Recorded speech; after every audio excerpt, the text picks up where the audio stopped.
आषाढी एकादशीच्या उमेदीच्या आणि पवित्र निमित्तानं देवळवाडा सरकारी प्राथमिक शाळेच्या विद्यार्थ्यांनी श्री मोरजाई देवस्थानच्या प्रांगणात भक्तिमय वातावरणात दिंडी हो पारंपरिक सांस्कृतिक कार्यक्रम सादरीकरण केलो.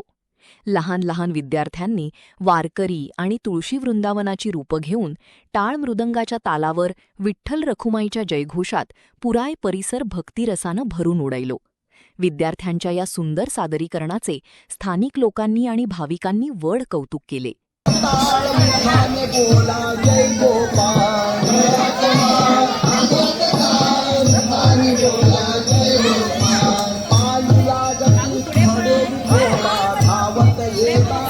पुढे